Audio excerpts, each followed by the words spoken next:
What's up everyone, back for another beer review, and today I'll be reviewing yet another collaboration beer. This time between Great Notion Brewing, and they are headquartered in Portland, Oregon, and the Southern Grist Brewing Company, and they are out of Nashville, Tennessee, and this is their Blueberry Cobbler Muffin. So they're calling this one a tart ale with blueberry, cinnamon, and natural and artificial flavors. It comes in at 6% alcohol by volume. No IBUs listed. Time of review. This can is just over 7 months old, and I picked this one up at Halftime Beverage via halftimebeverage.com. So in the description box, I'll post a link to the beer mail unboxing video I did that contains all the goodies that I purchased from Halftime, and I bought 20 different beers. This is one of the 20, and I'm super excited about it. So apparently this is a mashup of Great Notion's Blueberry Muffin and Southern Grist, their Blueberry Cobbler. So they kind of just do a mashup of the two. And full disclosure, I have reviewed Blueberry Muffin from Great Notion on the channel many years ago. I want to say it's been like 5 years since I reviewed that one, and it was, I'm pretty sure, if not the first beer from Great Notion I ever tried, it was maybe the second. First or second, I don't remember. It was delicious. It tasted like a blueberry muffin in sour/tart ale form. It was delicious. Never had Southern Grist Blueberry Cobbler, but I'd imagine it's quite tasty as well. Now, a little bit older, just over 7 months old, and when I placed the order from Halftime Beverage, I kind of knew it was a bit older. However, here in the Buffalo, New York area, we really don't get Great Notion anymore. We got them a couple years ago. I want to say it was maybe for like a year, 6 months to a year. A lot of their stuff would show up, but then they kind of pulled out of the area. And I will say this, a lot of their stuff was crazy expensive.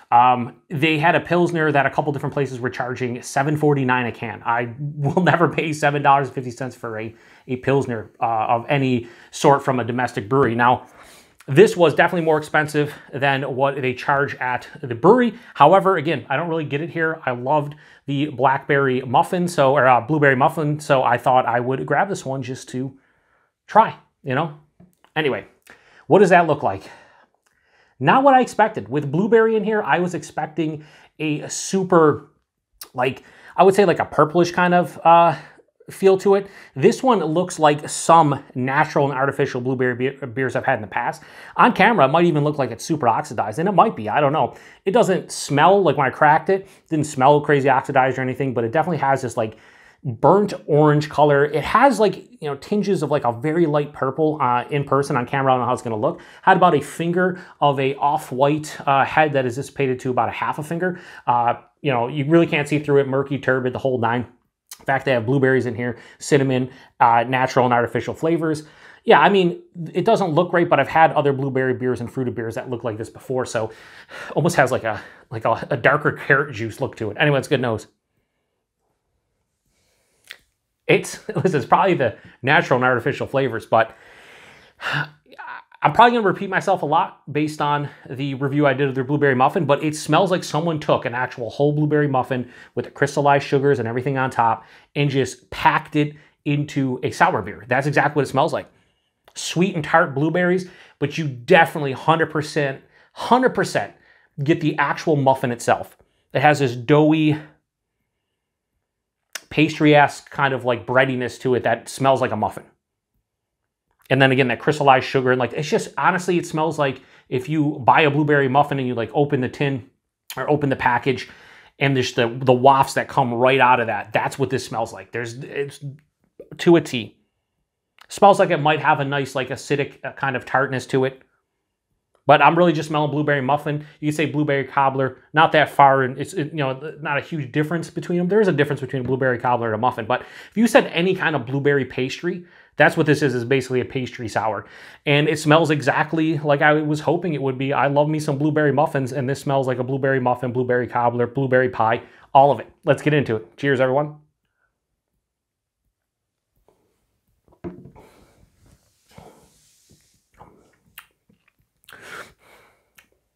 Couple things. First things first. Taste, not as good as the nose.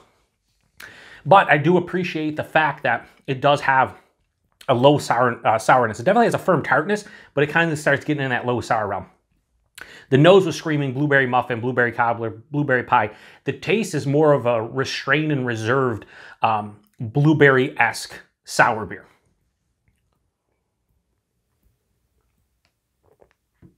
The body on this one for 6% I think is nice. Medium, higher side of medium, so it has a half there at 6%. The mouthfeel is very effervescent. There's like a moderate to a touch over moderate carbonation. Spritzy on the tongue, very just bright on the palate. At the same time, has a smoothness to it, a little bit of a creaminess to it, but definitely very effervescent. The taste, it drinks more like an authentic blueberry sour beer. So front of the palate, I get actual real blueberries. Like I don't know how often anybody out there, you guys eat blueberries. I don't eat them a ton, but when I do, you get a bunch of different ones. If you get like a bushel of them or whatever you refer to, a container of them, you pick one out. Ooh, that's, over-ripened, a little bit more sweet. Then you get one that's a little bit under-ripened, a little bit more tart and almost sour. Then you get one that's like perfectly ripened, has the best of both worlds. That's what I'm getting at the front of the palate. It's blueberries, both sweet, tart, has a little bit of a seedy feel to it. As it passes through, the sweet, doughy pastry-esque kind of feel comes to the forefront, and it does taste like a blueberry muffin, blueberry cobbler, blueberry pie, but it's so dialed back from the nose that it's more of like a remnant of those characteristics, or like a faded kind of feel. I get a little bit of cinnamon as it continues on and on the finish. This finishes with a low, I'd say mild to moderate acidity. Doesn't feel like I'm gonna have heartburn after I drink this can, but it does have more of a acidic feel than some sours I've been drinking recently. It has a beautiful dryness. This is full on dry. While this is sweet for the most part, it's not overly sweet. Even though this is a pastry sour to some degree, it's not crazy sweet, which I prefer. I think the blueberry muffin was sweeter, so I think the drinkability of this is enhanced by it. I would say this, that blueberry muffin from Great Notion drank more like a pastry sour than this, which drinks more like a sour with like pastry-esque kind of vibes. Again, the finish is dry, mild to moderately acidic, a low sourness. So it's really nice from that aspect. You're getting the base beer, which is cool. Then what is left lingering on the palate is that crystallized, like the muffin top of a blueberry muffin. So like that crystallized sugar, some blueberry, and a little bit of a sweetness from the pastry itself. That's what I'm kind of left with. So a very well-balanced beer. However, the intensity of flavors are lacking based on what I had with the blueberry muffin. I don't know if it's a combination because they are both a mashup, or because this is over 7 months old. Whatever the case may be, it's not as, dare I say, bombastic. Shout out to Paul over at PaTroll. It just doesn't have the intensity that I was hoping for out of a special beer like this, at least for myself. We'll do one more sip and then try to lock in a rating. 6%, you really can't tell. Very easy to drink. If you're somebody who loves pastry / heavily fruited sours, like your smoothie and your slushy sours, you might not like this one because it doesn't have the body that those have. The intensity of the fruit's not there, and it also isn't super thick like those. If you're an old school sour lover, but you want a little bit of a new school influence, some of the pastry vibes and a little bit sweeter than a typical sour, then this would be for you. I like both. I just, remembering what that blueberry muffin was and what this is, this doesn't really come close to that. It's still a delicious, tasty, enjoyable blueberry sour beer, but it just doesn't reach a level of the blue. I give the blueberry muffin like a 4 or 5 or something. This is not going to come close to that. Probably like close to half a point lower. I'm going to probably go. Good beer, good collaboration. Just I would prefer the blueberry muffin on its own. They also have a little saying here when they printed the date, which I could not read. Luckily, Instagram exists because I was able to see that they released this one in mid to late February, so that's why this is just over 7 months old, but it says, "In crust we trust." Yeah, I'm getting more blueberry muffin feel than the blueberry cobbler. But yeah, it's a good beer. I really do enjoy it. It's just, after having the OG blueberry muffin, this kind of pales in comparison. So I'm going to give Great Notion and Southern Grist Blueberry Cobbler Muffin, I give this a high 4 out of 5. We'll go 4.1. I think a 4.1. If I gave the blueberry muffin a 4.5, this definitely deserves that much lower. Good, but not. I'd rather have the blueberry muffin. And now I kind of want to try the blueberry cobbler from Southern Grist, because I'd imagine that beer is probably better on its own too. Who knows? Fun beer to try though. I'm glad I picked this one up and threw it into my cart and, you know, had it a part of the halftime beverage order because, like I said, have not seen Great Notion in a hot minute. So I think this is a fun beer to try, but probably nothing I would revisit. Reason, now at the brewery, if you're in Portland, $21 a 4-pack, which is kind of the going rate for something like this, you know, $5.25 a can. No issues paying that. However, I think on halftime site, this was either $9.49 or $9.99. It was definitely under $10, but it was over $9, so like $9 to $10 for a single can. We're talking almost double the price. I would never pay that again. I would never pay anything for this that's over probably the price point at the brewery.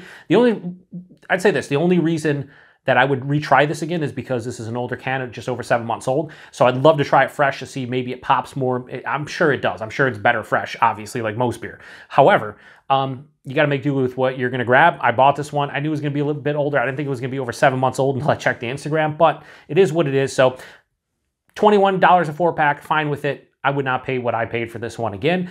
And availability, I have no idea with Great Notion. Maybe go to their website, see if they have a beer finder. Like I said, here in Buffalo, I want to say it was like a year and a half to 2 years ago, we started getting some drops of them. And then I noticed a lot of their stuff was just hanging out on the shelves because it was crazy expensive. Like I said, there was a Pilsner, I forget the name of it, $7.49 at 2 different places I went to.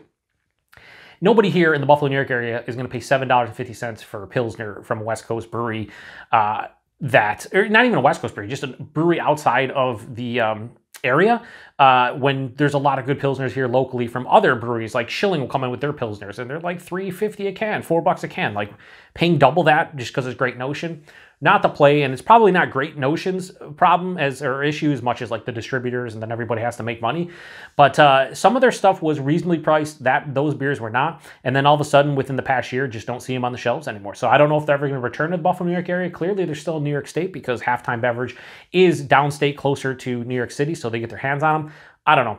All I know is this was a 4.1 out of 5. Good beer, just not great. So if you've had this one before or anything else from Great Notion, please post in the comment section. Let me know what you thought about it. Like I said, 6%, you can't taste it.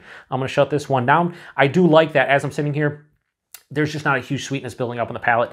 Again, there's a little bit of an acidic feel, tartness, and a dry feel on the palate. So I think this is a very drinkable beer, but something like this, I want to be more luscious and like over the top because of the name of it and what I know Great Notion can do. And that really didn't deliver, but still a good beer. Anyway, gonna shut it down to the next one. Cheers.